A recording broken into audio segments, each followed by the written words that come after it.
Assalamualaikum warahmatullahi wabarakatuh.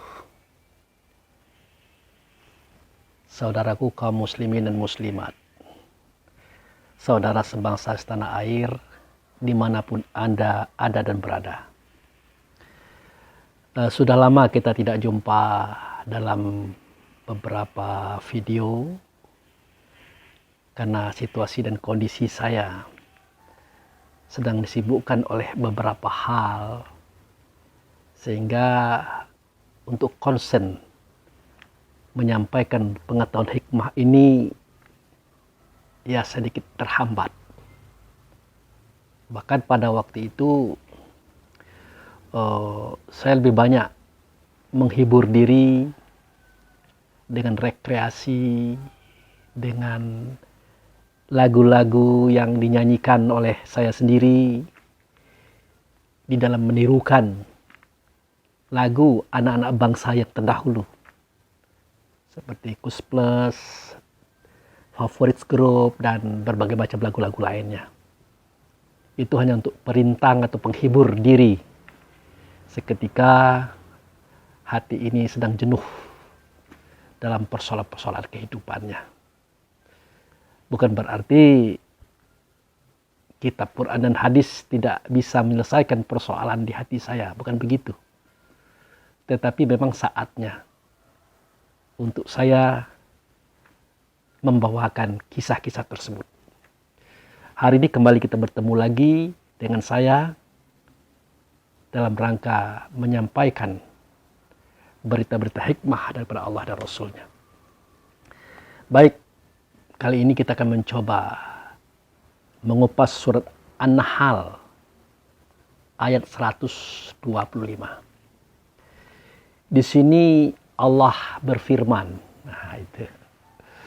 Kalau Allah berfirman itu biasanya yang menyampaikan firman-Nya bukan Allah, tetapi Rasul-Nya.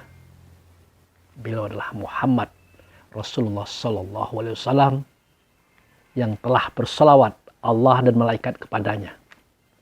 Makanya mukmin dalam dada kita juga diharapkan untuk berselawat atau berhubungan dengan beliau.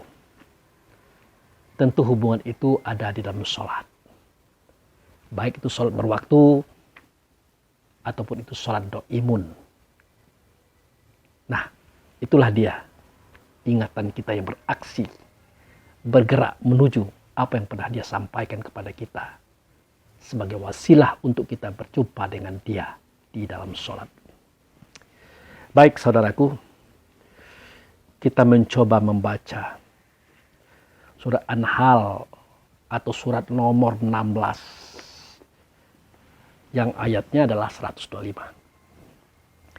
Di sini saya coba membacakan. A'udzubillahi minasyaitonirrajim. Bismillahirrahmanirrahim.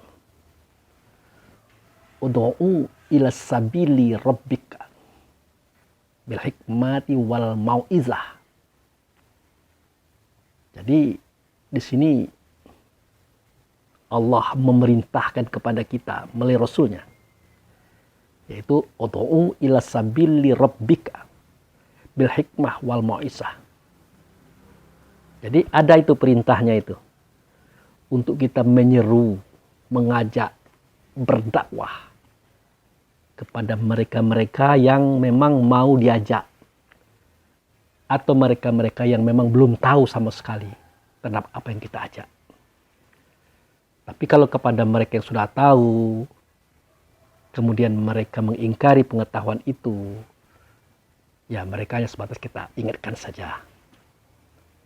Karena dikatakan oleh Allah dalam Al-Quran, innallazina kafaru sawa'un alaihim a'anzartahum am lam tunzirhum la yu'minun. Orang-orang yang telah tahu tetapi mengingkari pengetahuan itu, yang kau peringatkan mereka itu sama saja dengan engkau tidak ingatkan dia. Ya, istilah kitanya, orang yang pura-pura tidur dibangunkan. Ya susah membangunkannya itu.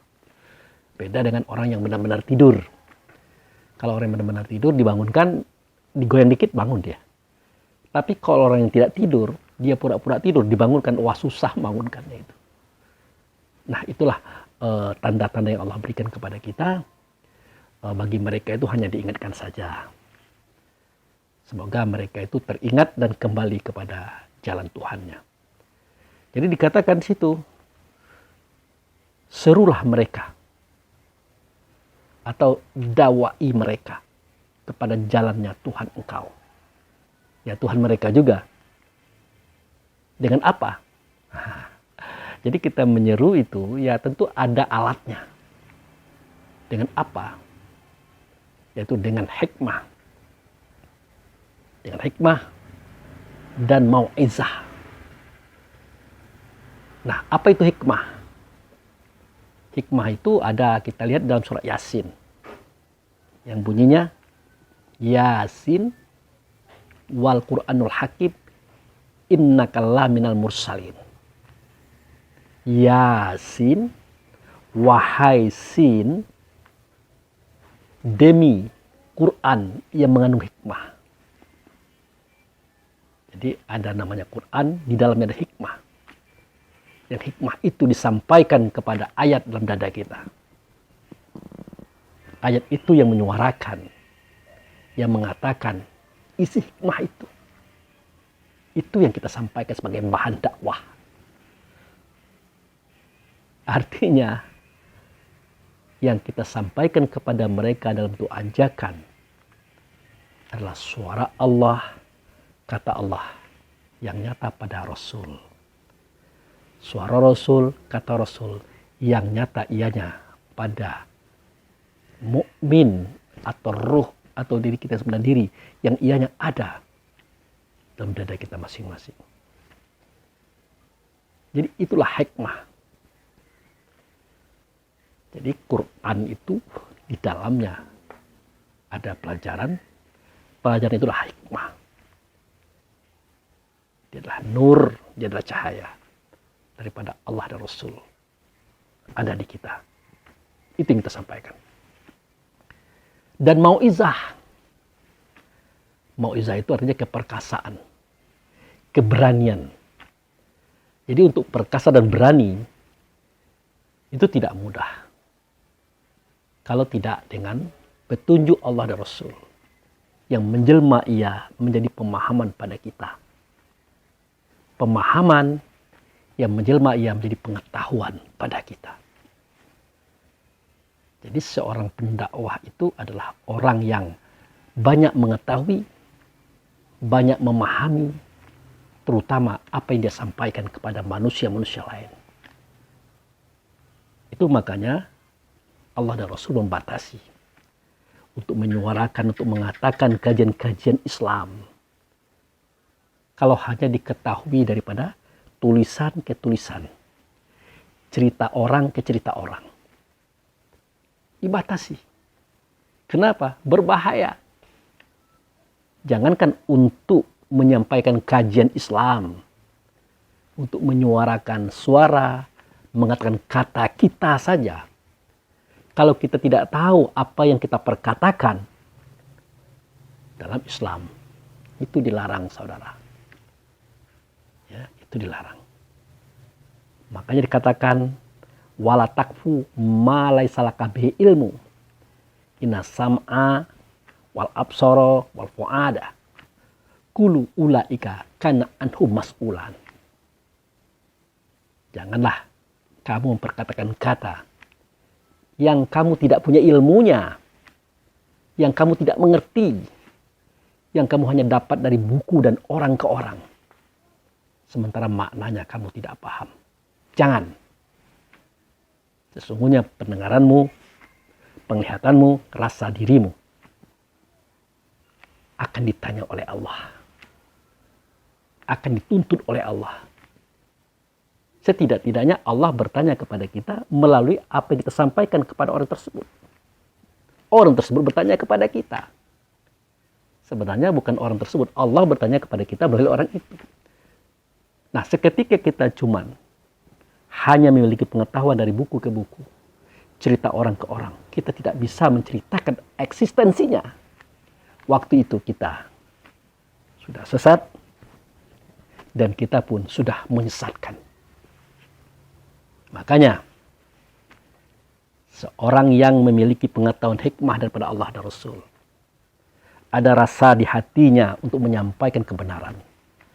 Kalau tidak dengan ilmu, tidak dengan pengetahuan, tidak dengan pemahaman, dalam agama kita dilarang menyampaikan. Kenapa? Nah, nanti akan menjadikan kita sesat dan juga kita akan menyesatkan orang lain. Karena kita menyampaikan itu berdasarkan prediksi pemikiran atau perkira-kiraan atau tafsiran-tafsiran. Nah, tetapi kalau kita paham, kita mengerti, kita tahu benda yang kita bicarakan, ya silakan saja kita menyampaikan. Silakan saja kita menyeru, mengajak orang berbuat baik kepada Tuhan. Silakan. Bahkan itu perbuatan mulia.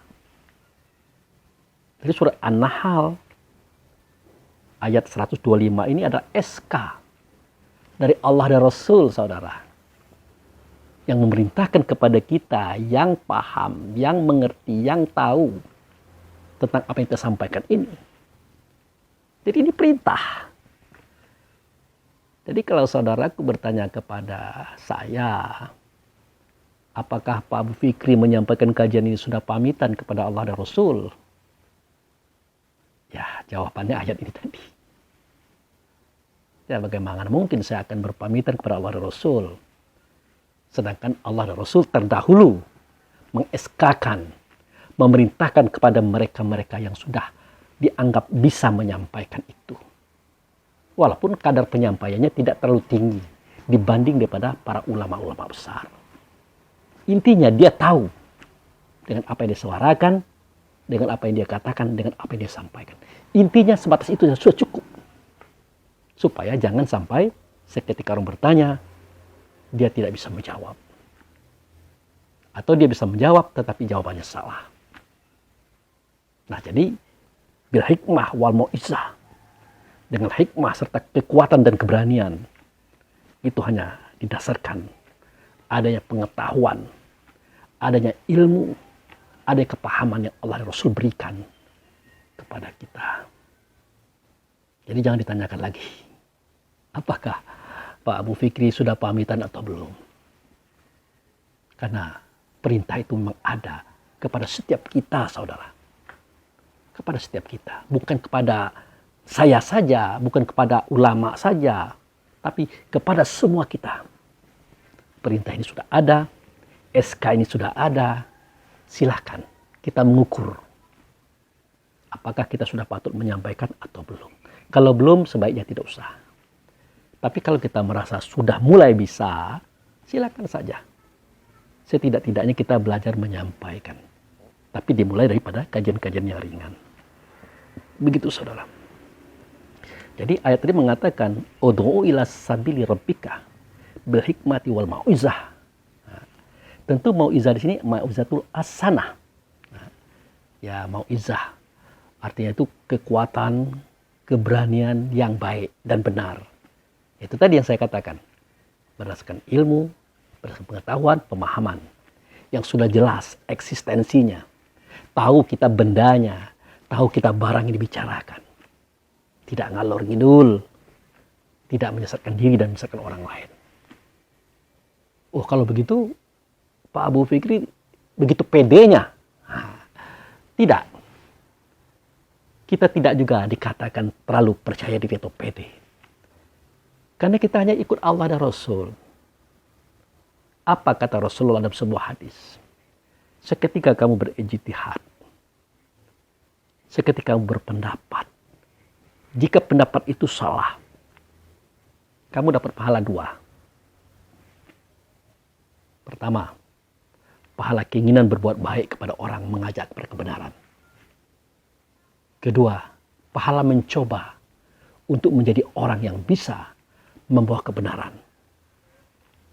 Tetapi tetap dalam koridor orang yang sudah berkapasitas. Walaupun kapasitasnya kecil. Nah, jika kita sudah mapan, sudah termasuk mengetahui seluk-beluk apa yang kita sampaikan, Justru pahalanya cuma satu. Itu pahala mengajak, menghimbau dan menyeru kaum umat yang alam dada mereka untuk kembali kepada Tuhan. Pahalanya cuma satu. Dan dalam masalah ini kita tidak perlu ragu. Kenapa tak perlu ragu? Setiap kebenaran kita, kebaikan kita yang kita sampaikan kepada orang lain berdasarkan kitab dan sunnah, menurut kita sudah benar.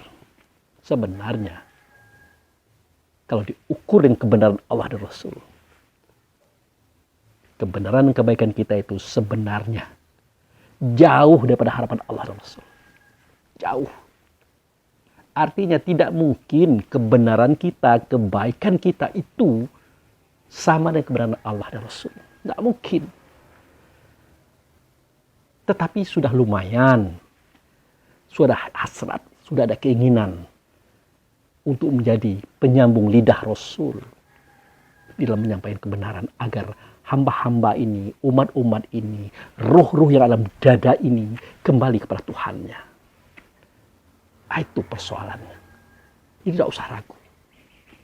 Kalau ditanyakan siapa yang bertanggungjawabkan, ya tidak mungkin orang lain lah.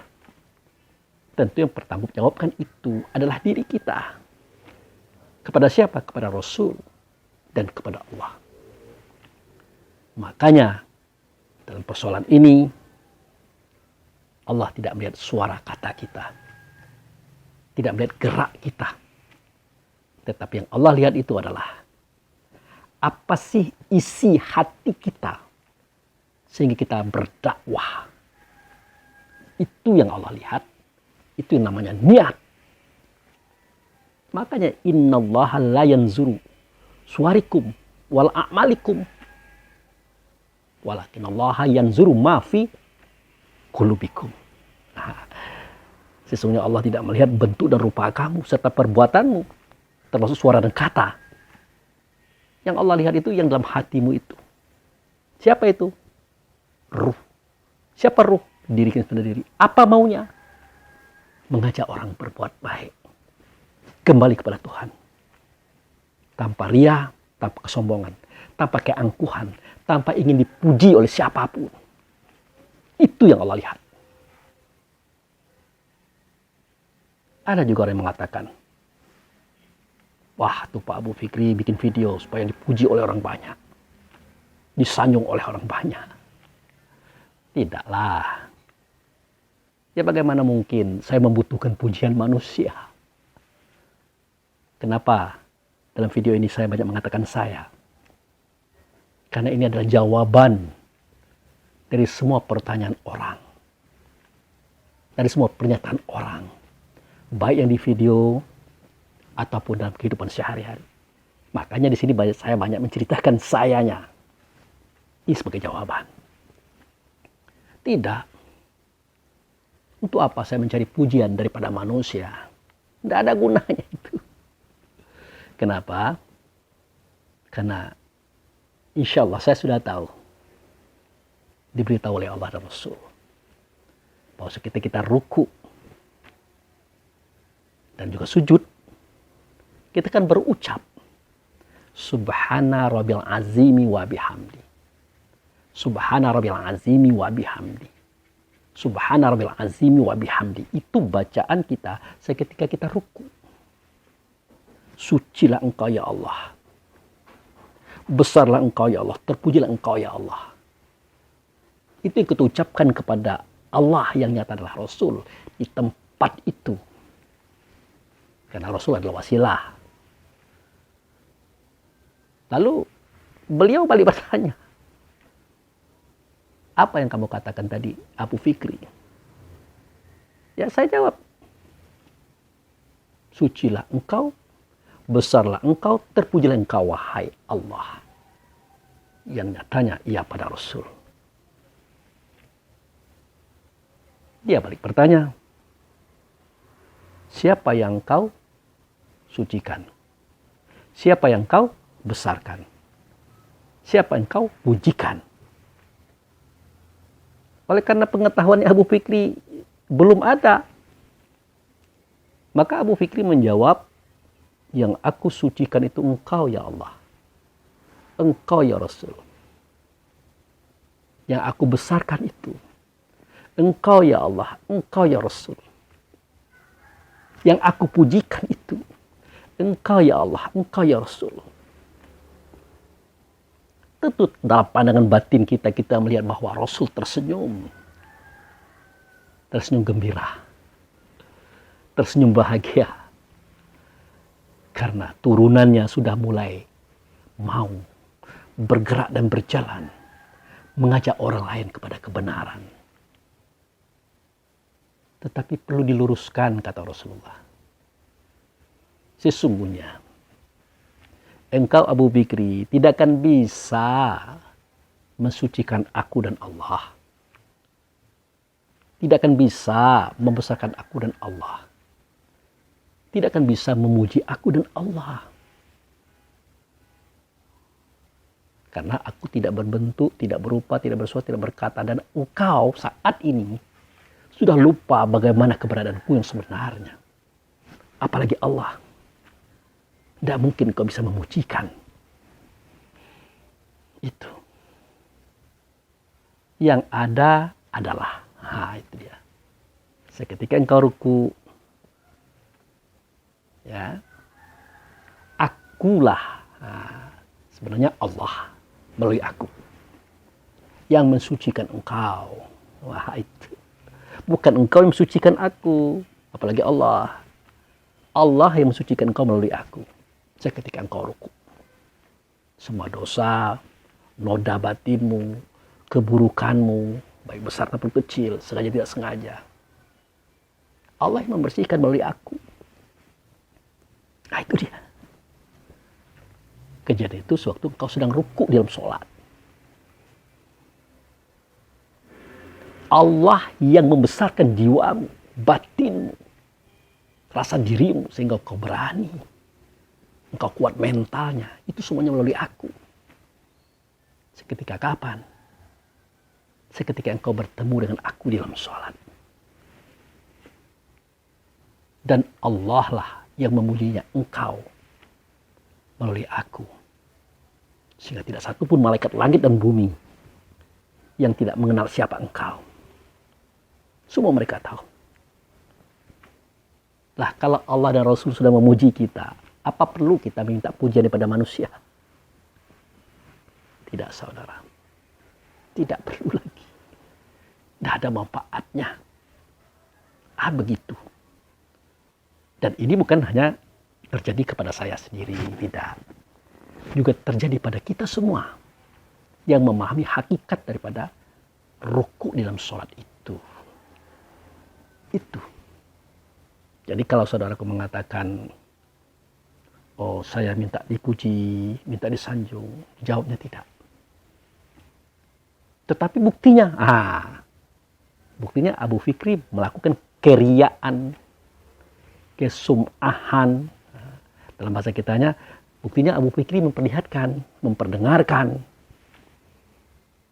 Ya namanya dakwah, mengajak orang. Ya bagaimana mungkin saya tidak memperlihatkan perilaku dan pribadi yang saya bawakan. Bagaimana mungkin saya tidak memperdengarkan itu kepada mereka yang saya ajak, kepada Allah dan Rasul. Tidak mungkin. Ya pasti saya perlihatkan. Pasti saya perdengarkan. Dan pasti saya jelaskan. Memang bertahap. Kenapa? Karena untuk bersuara dan berkata, apalagi menyampaikan pemahaman kaji. Kita lihat kelas-kelasnya. Kalau orang itu, stratanya ataupun kelasnya di atas kita, nyaman kita menyampaikan. Nyaman. Kalau kelasnya, stratanya sama dengan kita, aman kita menyampaikan. Tetapi, kalau kelasnya, stratanya di bawah kita, hati-hati kita menyampaikan. Kenapa hati-hati? Karena dia akan mengartikan suara dan kata kita itu seperti apa yang dia pikirkan berdasarkan akalnya. Hati-hati. Nah, lalu bagaimana dengan video-video ini? Kan bisa dibuka tuh oleh orang awam, oleh orang staff dengan kita, atau orang tinggi di atas kita. Betul. Tetapi sebelum kita berpikir itu, terdahulu Allah memberikan filter untuk diri kita. Supaya mereka tidak semangat menonton dan mempelajari apa yang kita sampaikan. Dia bingung. Apa dia bilang? Apa-apaan ini? Ngomong apa Bapak ini? Ada, sudah tutup saja. Mendingan kita lihat YouTube. Kisah-kisah yang lain. Film-film, nyanyian-nyanyian. Itu semua kejadian adalah keinginan Allah dan Rasul untuk menutup persoalan ini. Dan menurut mereka tidak masuk akal. Makanya kita tidak perlu sedih. Seketika kita melihat mereka menolak keberadaan kita. Baik secara real ataupun secara video. Termasuk mereka komen dengan komen-komen tidak bagus. Tidak apa-apa. Suara kata komen mereka itu menunjukkan kelas mereka. Tidak apa-apa. Nah itu. Jadi begitu saudaraku. Jadi ada perintahnya Allah dan Rasul kepada kita untuk menyampaikan risalah-risalah kebaikan ini.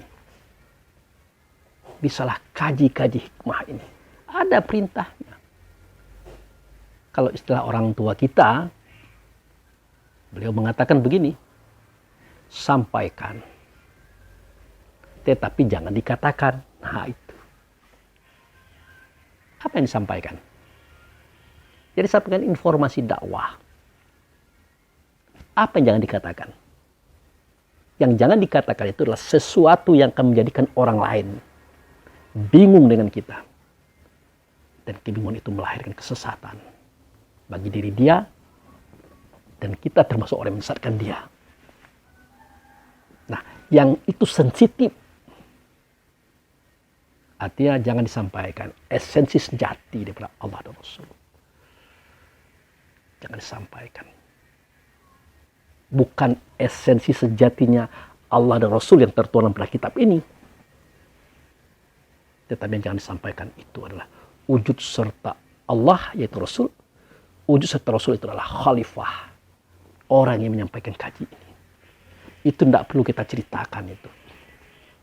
Cukup cerita itu sebatas diri kita. Tidak usah diceritakan pula beliau. Tidak ada perlunya bagi mereka itu. Apalagi kalau beliau yang kita tunjuk itu bukan sekolah agama. Membaca Al-Quran saja dia tidak fasih. Tetapi beliau punya paham. Punya ingatan yang tinggi. Mengerti dia apa yang tertulis pada kitab Quran. Apa yang tertulis pada ayat demi ayat. Padahal dia tidak bisa membacanya. Tapi dia bisa menjelaskan. Karena bagi beliau, apa yang tulis pada kitab Quran ini adalah bagian daripada pengalaman hidup beliau secara spiritual. Makanya beliau bisa menjelaskan. Bukan hanya beliau, termasuk orang-orang di bawah beliau. Mereka menyampaikan ini tidak hanya berdasarkan apa yang ditangkap daripada beliau. Berdasarkan apa yang tertulis pada catatan-catatan yang beliau sampaikan kepada kita. Justru kita juga punya referensi lain daripada beliau. Tapi bukan di dunia ini. Melainkan di dunia lain. Katalah di alam lain. Di mana di situ linuriyu min ayatina. Di tempat itu kuperlihatkan kepada mereka itu ayat-ayat kami. Mana itu tempat? Yaitu Masjidil Haram dan Masjidil Aqsa. Sayang 1000 kali sayang, kita artikan Masjidil Haram, Masjidil Aqsa yang pada surah Al-Isra ayat 1 tadi adalah masjid yang sekarang ini, Aqsa yang sekarang ini. Padahal pada masa Rasulullah hendak Isra wal Mi'raj, berdasarkan ini surah Al-Isra ayat 1 itu keluar, Nabi belum melaksanakan sholat. Nabi belum mendapatkan perintah sholat. Justru beliau baru mau pergi berangkat mengambil perintah sholat. Justru itu yang terjadi. Waktu itu tertulislah kalimat Subhanallazi asra bi abdihi laila minal masjidil haram ilal masjidil aqsa. Maha suci dia. Nah, itu dia. Yang memperjalankan hambanya. Jadi maha suci dia. Siapa dia? Nah, dia itulah yang memperjalankan hambanya. Mana hambanya? Berkata dia, abdi fi qalbi mu'min. Nah, itu dia. Dia itu yang memperjalankan. Yang mengatakan hambaku dalam hatimu, dia bernama mukmin. Itu maksudnya adalah ruh. Itu maksudnya diri kita yang sebenar diri. Dia yang memperjalankan itu. Dari mana? Dari Masjidil Haram. Dari tempat sujud yang mulia. Seketika kita melihat Allah tidak nyata, yang nyata adalah beliau. Langsung kita mengatakan, syahidna, kami menyaksikan engkau. Langsung kita mengatakan, asyhadu an la ilaha illallah, asyhadu anna Muhammadar Rasulullah. Kita tersungkur di tempat itu. Di tempat sujud itu, masjid itu, itulah Masjidil Haram, saudara. Tempatnya di Baitullah hakikat. Dari sana kita diperjalankan. Masuk ke dunia. Masuk dalam kandungan emak kita. Masuk ke tubuh kita, dipari di hati. Kemudian kita lahir. Kita menangis, mengerang, menjerit. Karena takut. Kenapa takut? Karena kita sudah lupa 9 perkara. Siapa Allah, siapa Tuhan, kita lupa. Siapa Rasul, siapa Nabi, kita lupa. Siapa diri yang sebenar diri, kita lupa. Dari mana, sudah di mana, hendak kemana, kita lupa. Makanya kita menangis, mengerang, menjerit. Kata beliau, seketika lahir anakmu, maka azankan di telinga kanan, qomatkan di telinga kiri. Kenapa? Karena suara azan dan suara iqomah adalah suara yang pernah dia dengar di alam sana seketika berada di tempat itu hakikat. Seketika hendak berkumpul berhadapan dengan Allah yang nyata adalah Rasul. Di situ kita sujud. Makanya jiwa, diri kita tenang. Seketika melakukan azan dan iqomah. Seketika kita baru dilahirkan. Nah, setelah kita berusia 7 tahun, masuk 8. Beliau memerintahkan kepada orang tua kita, ajarkan gerakan sholat. Nah, tegak seperti alif, rukuk seperti ha, sujud seperti mim, duduk seperti dal. Ahmad. Nah, itu Ahmad itu nama beliau di alam sana. Kalau di sini Muhammad namanya, kalau di sana Ahmad. Ajarkan. Tegak seperti alif, rukuk seperti ha, sujud seperti mim, duduk seperti dal. Ajarkan. Itu umur 7 ke 8. Nah, umur 8 ke 9, ajarkan dia bacaan sholat. Mulai takbiratul ikram sampai ke salam. Ajarkan. Bayangkan saudara, ini tempo yang sangat lama. Untuk mengajarkan tegak seperti alif, ruku seperti ha, sujud seperti mim, duduk seperti dal saja. Setahun. Dari 7 sampai 8. Bacaannya juga setahun. Dari 8 sampai 9. Kemudian dari 9 ke 10, ajar dia terjemahan bacaan. Serta maknanya sholat itu. Jadi tidak boleh kita sholat, kita bisa membaca, menyebut, mengucapkan, tapi kita tidak mengerti dengan bacaan itu, tidak boleh. Tidak paham dengan ungkapan itu, tidak boleh. Jangankan mengerjakan saja, mendekati saja tidak boleh oleh Allah dan Rasul. Ada pada kitab Quran, silakan Anda lihat. Surat Al-Ma'idah. Ya ayyuhallazina amanu la taqrabus shalah wa antum sukaro hatta ta'lamu ma ta'kulun. Jelas? Hai orang beriman, hai orang percaya kepada Tuhan, hai orang yang pernah berhadapan-hadapan dengan Allah dan Rasul di tempat itu. Jangan kamu mendekati sholat. Jangan kamu berhubungan dengan aku Seketika kamu mabuk. Mabuk di sini artinya tidak menyadari apa itu tegak, ruku, itu dalam sujud duduk, apa itu diucapkan. Kamu jangan mendekatinya, apalagi mengerjakan. Hatta ta'lamu ma ta'kulun. Sehingga kamu mengetahui yang kamu sebut itu apa, yang kamu ucapkan apa, yang kamu perkatakan kepadaku itu apa. Nah, kalau sudah seperti itu, oke, siap. Laksanakan sholat. Nah, itu dia. Tidak boleh. Makanya umur 9 ke 10 terjemahan bacaan sholat, paham dan makna sholat harus diajarkan. Nah, 10 ke atas mereka tidak melaksanakan sholat. Kata Rasulullah, pukul mereka. Karena itu berbahaya. Apa bahayanya? Iya. Seorang yang datang daripada Rasul. Rasul itu serta Allah di alam sana. Di Baitullah hakikat. Terpisah kita dengan dia. Kita sedih, kita menangis. Pilu. Karena kita dilahirkan di dunia. Namun setelah kita lahir di dunia, kita lupa dengan Allah. Kita lupa dengan Rasul. Karena kita dapat mainan baru. Apa itu mainan baru? Zuyina linnasi hubus syahwatu minan nisa wal banina wa qanatiril muqantarah.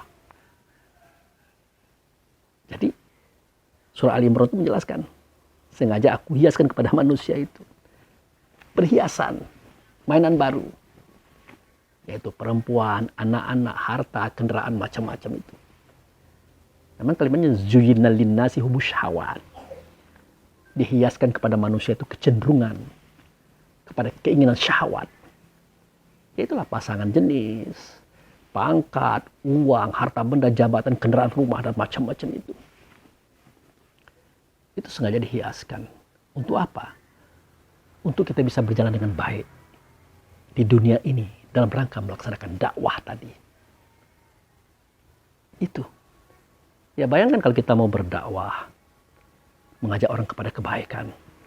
Kita hidup, tapi kita tidak punya pasangan hidup, tidak punya rumah, tidak punya kendaraan, tidak punya makanan, tidak punya pakaian.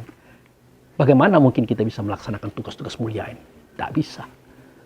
Makanya dihiaskan kepada mereka. Untuk apa? Untuk kepentingan kebaikan. Seketika kita menuju Allah Rasul di tempat itu. Nah, bukan berarti dakwah ditinggalkan, Allah dan Rasul dilupakan karena mainan tadi. Itu tidak boleh. Makanya pukul mereka itu berbahaya. Itu persoalan saudara. Jadi setelah kita diperjalankan di tempat sujud yang mulia tadi, dari situ kita diperjalankan masuk ke dunia, masuk ke tubuh, masuk ke hati, kita lahir.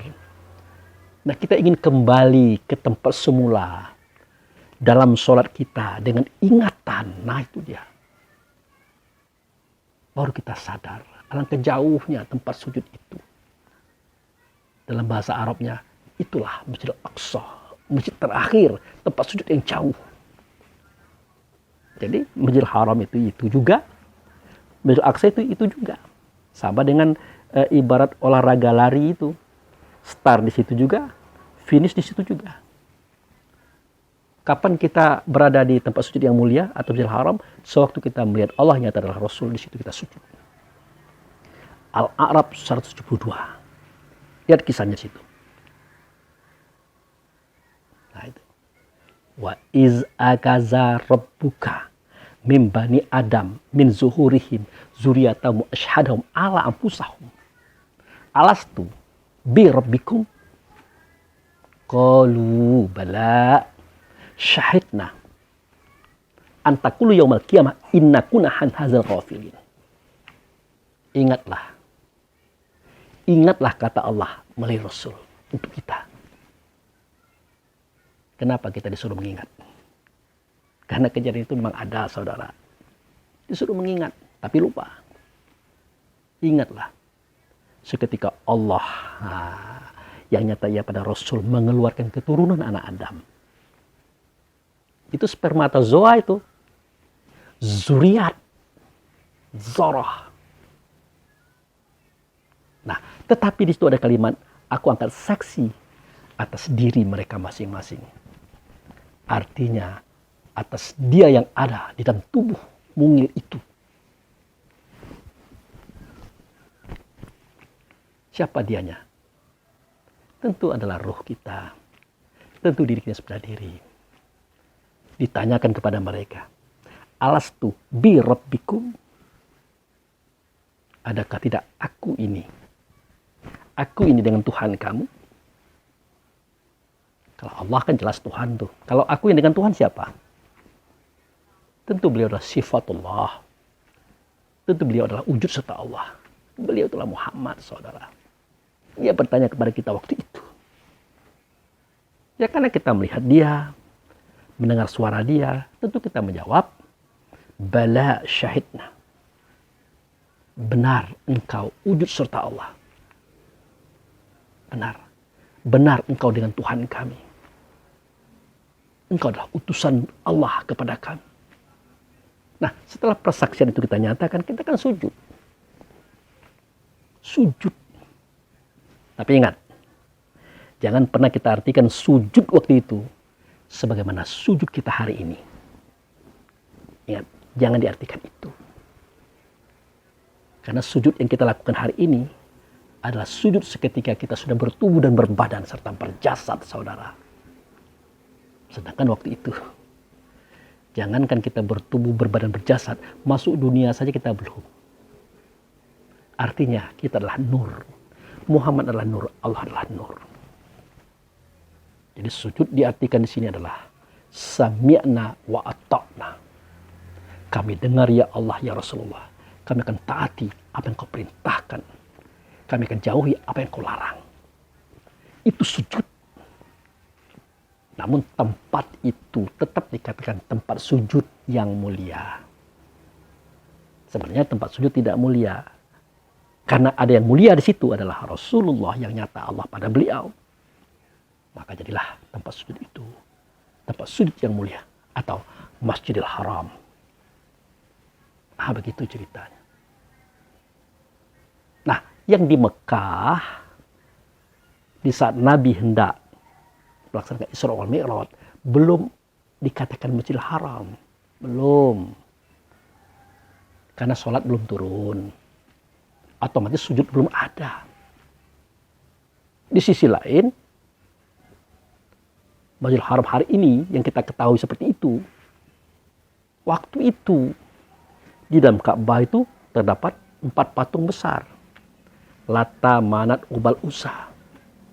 Di sekitar di sekitar Ka'bah terdapat 360 patung dari berbagai macam suku di situ. Tempat mereka minum-minum, tempat mereka main perempuan, tempat mereka bergurau ria di tempat itu. Bagaimana mungkin Masjidil Haram pada surah Al-Isra 1 itu adalah bendanya Masjidil Haram yang kita ketahui hari ini? Tentu bukan itu yang dimaksud, saudara. Nah, Masjidil Haram yang hari ini kita ketahui itu mulai dipakai oleh Nabi sebagai masjid seketika terjadinya Futuh Mekah. Seketika Nabi dengan 10.000 pasukannya masuk ke Mekah dan membebaskan Mekah. Barulah semua patung-patung itu dihancurkan. Berhala dimusnahkan. Kemudian dipel, dicuci, dibersihkan semuanya. Dari unsur-unsur kemusyrikan, kemunafikan, kefasikan. Dari unsur-unsur noda-noda yang tidak baik. Nah, sejak itu baru dikumandangkan bahwa inilah tempat sujud. Namanya masjid. Masjid apa? Masjidil Haram. Waktu itu.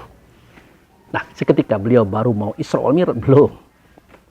Jadi yang kita artikan Masjidil Haram. Waktu di saat Nabi berangkat itu kan. Tapi yang disebut Masjidil Haram itu adalah Baitullah hakikat. Di dalamnya kita sujud berhadapan dengan Allah dan Rasul. Itulah Masjidil Haram. Namun setelah kita di dunia ini memandang menatap ke sana, menuju kepadanya dengan sholat kita, tentu dengan ingatan alangkah jauhnya tempat sujud itu. Itulah dia dikatakan Masjidil Aqsa, saudara. Itu. Nah, sedangkan Masjidil Aqsa pada zaman Nabi Muhammad itu sudah tidak ada. Bukan sudah tidak ada, memang belum ada. Yang ada cuma runtuhan puing, gundukan tanah. Masjidil Aqsa itu dibangun di zaman Umar bin Khattab, khalifah kedua. Beliaulah yang menerima kunci itu dan membuka pintu daripada Masjidil Aqsa itu. Seketika kaum muslimin sudah menguasai Palestina waktu itu. Nah, dalam sejarah ini jarang diungkapkan. Tapi di alam sana, pada lembaran-lembarannya, Linuri min ayatina, dijelaskan oleh Allah Rasul kepada mereka yang hadir di situ. Makanya dikendaki kita sholat datang ke tempat itu, ke Baitullah hakikat. Supaya apa? Supaya linuri min ayatina, supaya kami perlihatkan kepada mereka itu tanda-tanda kuasa kami, ayat kami. Artinya tingkah perangai daripada ruh akan diberikan di situ dalam bentuk bundel-bundel sejarah. Begitu. Inilah sebabnya kenapa di dalam Al-Quran, di dalam Rukus 13 tidak dijelaskan membaca surat. Itu tidak dimasukkan wajib. Tapi kalau kita mau setelah membaca Al-Fatihah kita membaca surat, itu bagus. Supaya apa? Surat apa yang kita baca? Kisah apa yang kita baca? Waktu itu Allah Rasul memperlihatkan kepada kita apa yang kita baca. Itu makanya wajib hukumnya kita tahu. Yang kita suarakan, yang kita katakan, yang kita baca dalam sholat. Supaya Allah Rasul memperlihatkan itu kepada kita, saudara. Itu. Jangan Anda tanyakan lagi mana Al-Qurannya, mana hadisnya. Sudah cukup pengalaman itu. Yang tidak bertentangan dengan kitab Quran ini, hadis ini. Tinggal Anda mau belajar atau tidak. Begitu maksud saya, saudara. Itu. Nah, sudah panjang kita berbicara. Sudah jauh kita bercerita. Jadi itulah persoalannya. Jadi kita diperintah oleh Allah dan Rasul mengajak para ruh yang ada di dada setiap insan atau manusia untuk kembali kepada Tuhannya. Untuk bertemu dengan Tuhannya dalam sholat. Nah, kalau dalam ajaran agama saudara kita itu Kristiani, kita yang belum kenal Tuhan, belum kenal Rasul, belum kenal tempat, dianggap gembala yang sesat. Sama. Eksistensinya sama, pemahamannya sama.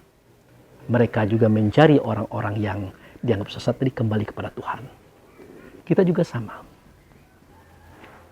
Tapi inti daripada kajiannya untuk hari ini, persoalannya sudah berbeda. Persoalan sudah berbeda. Untuk sederhananya, perbedaan kita dengan mereka adalah mereka bercerita tentang ini, ya adanya, karena Isa membawa kisah itu. Sedangkan kita menyempurnakan itu.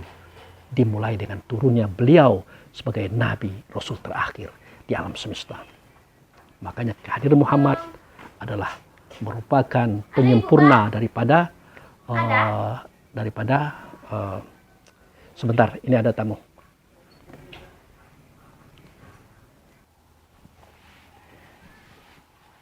Baik, itu tadi ada biasalah kita anggota masyarakat itu ada tamu ibu. Jadi begitu saudaraku. Jadi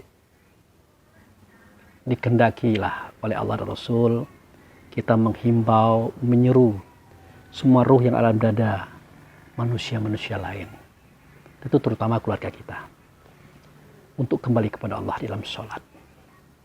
Sholatnya di mana? Ya, di Baitullah hakikat. Baitullah itu di mana? Di negeri Makkah. Bagaimana cara ke situ? Sulit dan tidak mungkin. Walaupun keterangannya ada, Ali Imran surat 96 ayat 96 97. Inna awala baiti wudi alinasi lalazi bi Bakkah mubaraka wa huril alamin fihi ayatu bainatu maqama Ibrahim mang dakalau kana aminah. Sesungguhnya rumah yang pertama kali aku yang membuatnya bagi manusia. Nah itu dia. Kalau sudah aku yang membuatnya itu berarti bukan tukang. Bagi manusia berarti bukan manusia. Nah, itu diberkati rumah itu. Tidak ada hawa nafsu dunia syaitan, tidak ada di situ. Nah, petunjuk bagi alam semesta. Alam semesta mana? Apakah lagi di bumi? Tidak. Alam semesta diri. Yang di dalamnya ada yang butuh petunjuk. Itulah para ruh. Itulah para diri sebelah diri di dalam setiap insan. Itu yang kita ajak. Dengan hikmah wal mau'izah. Itu. Kita ajak kembali ke tempat semula. Ke tempat itu. Supaya dia melihat Allah yang nyata Muhammad. Setelah nyata dia Muhammad, maka dia sujud. Karena Muhammad adalah wasilah antara dia dengan Allah. Antara kita dengan Allah. Ini yang disampaikan sebagai bahan inti dakwah. Ini. Nah, ini diperintahkan kita. Nah, oleh karena Allah itu pengasih, maha penyayang. Kasih sayangnya Allah nyata pada Rasul. Makanya semua persoalannya dipermudah. Kalau negeri Bakkah itu di sana jauh. Dijadikanlah Mekah di sini. Baitullah itu di sana jauh. Jadikanlah Ka'bah sebagai tanda Baitullah di tengah-tengah Masjidil Haram yang ada di Mekah tadi. Makanya dihimbau, wa min haitsu kharajta wali wajhaka satrul Masjidil Haram. Dari mana saja kamu keluar, dimanapun kamu berada, hadapkan wajahmu ke Masjidil Haram. Wa min haitsu ma kuntum fawallu wajhaka satrah. Dimanapun kamu berada, bertempat tinggal, hadapkan wajahmu ke sana. Bukan wajah ini. Wajah batin kita. Wajah ruh kita itu ingatan. Selalulah ingat ke tempat itu. Itu maksudnya. Kapan? Di dalam sholat. Nah itu makanya kata Nabi, in kuntum tuhibbunallah fattabi'uni. Kalau kamu mencintai Allah ya ikut aku. Nah, karena aku sekarang ada di mana? Di negeri Bakkah. Di mana? Di dalam Baitullah itu. Aku menunggu kamu. Tetapi biar kalian tidak sulit, maka Bakkah itu dibuat Mekah di atas dunia. Tempat sujud mulia itu dibuat Masjidil Haram di tengah Mekah. Di dalamnya ada tanda Baitullah. Bukan Baitullah, tanda Baitullah. Itulah Ka'bah. Kalau di sana ada makam Ibrahim, di Ka'bah juga ada makam Ibrahim. Makanya fatakhizu min maqami Ibrahim shalah. Kau ambil sebagian makam Ibrahim. Kau sholat di situ menghadap kepada Tuhan. Tentu bukan tubuh badan jasad. Kalau tubuh badan jasad kan sulit untuk kita ke situ. Mereka dengan ingatan. Makanya wa aqimis shalah li zikri. Dirikan sholat untuk mengingatku. Kalau untuk mengingatku tentu dengan ingatan, bukan dengan fisik. Nah inilah kajian yang kita sampaikan kepada semua ruh yang ada pada dada kita masing-masing agar kembali ke tempat semula supaya kita selamat. Demikian saudaraku. Jadi inilah alasan kenapa saya menyampaikan kajian ini. Di samping karena ada perintah, ada sedikit kapasitas untuk menyampaikan sebagai rasa kepribadian saya kepada kita semua dalam persoalan muslim. Nah, di bawah itu kan ada lagi kalimat itu. Dan jika kamu berdebat dengan orang-orang yang kita ajak tadi, kan dikatakan itu. Wajadilhum billati hiya ahsan. Nah, itu tadi. Berdebatlah dengan mereka, berargumenlah dengan mereka dengan argumen yang baik dan benar, bukan bertengkar. Makanya kita perlu menggunakan rumus tadi. Kalau berhadapan dengan orang yang di atas kita, kita nyaman. Berhadapan dengan orang setaraf dengan kita, kita aman. Tapi berhadapan dengan orang di bawah kita, hati-hati. Kenapa? Karena suara kita, kata kita, pernyataan kita akan diartikan berdasarkan pemikiran dia. Maka perlu kita mempelajari metode dakwah Islam. Perlu kita mempelajari metode itu. Nah, jangan ditutup-tutupi.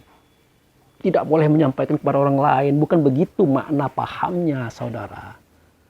Tidak mungkin sebuah kebenaran ini akan diuji kalau dia tidak pernah disampaikan kepada orang lain. Kebenaran itu akan dikatakan benar kalau dia sudah diumumkan, dibuktikan, diuji, diukur, kemudian diakui. Barulah dia benar. Tapi bagaimana mungkin kita bisa mengatakan kebenaran, kita katakan benar adalah benar, menyampaikan kepada orang lain saja kita tidak berani. Menunjukkan dia kepada orang lain kita tidak berani. Tentu tidak akan bisa diuji, tidak akan bisa diukur, tentu tidak bisa diakui. Makanya kita selalu dikatakan orang sesat. Ya. Selalu dikatakan orang tidak benar. Karena kita mempunyai pemahaman yang kita tidak berani membuka kepada orang lain. Bahkan kita terkesan tertutup. Nah, inilah fungsi para pendakwah, para orang-orang yang berkapasitas menyampaikan kebenaran ini supaya orang tidak bersangka-sangka. Tidak hanya sekedar itu, supaya kita bisa membawa mereka kepada Allah dan Rasul. Bersama apa yang kita sampaikan dalam kajian-kajian ini, saudara. Itu alasannya kenapa saya memvideokan ini. Saya menyampaikan ini. Adalah karena rasa cinta kasih saya kepada kita semuanya. Bukan karena ria bangga untuk disanjung-sanjung, tidak. Makanya jika Anda mengatakan, Abu Fikri, Anda jangan lagi membuat video, terus terang, saya tidak akan berhenti. Karena saya ditugaskan oleh Allah dan Rasul, bukan oleh Anda. Ini cerita gaib loh. Kalau cerita real, individu, nyata, itu organisasi. Silakan. Tidak usah dimasukkan nama saya, tidak apa-apa. Tapi masalah ghaib, masalah hati batin, urusan saya dan Allah dan Rasul. Kewajiban saya kepada Allah dan Rasul untuk membawa saudara saya dengan bekal yang disampaikan oleh orang tua kita. Oke? Demikian Bapak, Ibu, Saudara, para penonton video saya.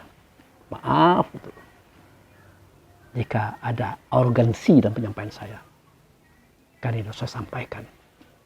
Mengingat begitu banyak pertanyaan kepada saya. Sudah izinkah? Kenapa disampaikankah? Ya sudahlah. Silakan Anda berpikir dengan cara Anda berpikir. Saya juga berpikir dengan cara saya berpikir. Semoga Allah dan Rasul serta kita semuanya ditunjuki oleh beliau kepada jalan selamat. Terutama menyelamatkan hati daripada iri dengki terhadap saudara sendiri. Sip. Demikian, terima kasih. Saya tutup saja. Wabillahi taufiq wal hidayah. Assalamualaikum warahmatullahi wabarakatuh.